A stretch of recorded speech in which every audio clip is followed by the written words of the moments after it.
নির্বাচন যদি ধরে নিই যে আমাদের হাতে কম সময় আছে, এতদিন ধরে লড়তে লড়তে আমরা এখন এই জায়গায় এসে দেখছি মেয়েরা কি অংশগ্রহণ করবে না করবে না, এটা নিয়ে আমরা দ্বিধান্বিত। আমি বলি কি, এই ফোরাম একটা উদ্যোগ নিক। সেই উদ্যোগটা কি? আমরা প্রথম কথা হচ্ছে যে আলোচনাটা চালিয়ে যাই। দ্বিতীয় হচ্ছে রিসার্ভ সিট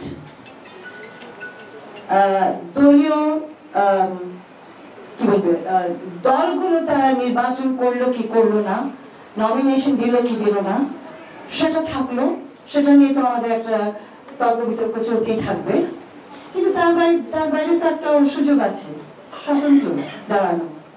কেন বলছি যে হ্যাঁ হতে পারে আমাদের মেয়েরা ভয় পাবে, ভয় যদি পায় তাহলে এখানে আবার ফোরামের মতো একটা সংগঠন ব্যাকিং দিক।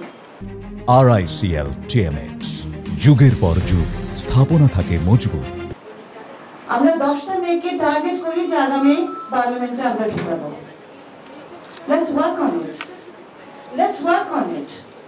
আমরা নারী সমাজ কি ভাবতে পারি যে 10 জন যোগ্য নারীকে আমরা দলগুলো কি দিচ্ছে না দিচ্ছে সেটা তো আমরা সমালোচনা করতেই থাকবো।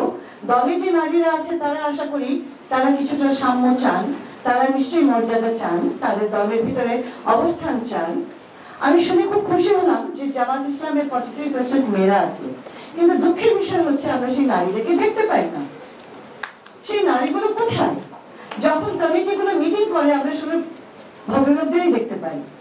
তো যদি নারীরা 43% হয় তাহলে তারা যেন আমাদের সমাজের মূলধারার কাজে কর্মে যেন আমরা তাদেরকে দেখতে পারি, তাদের বক্তব্য যেন আমাদের কানে পৌঁছায়।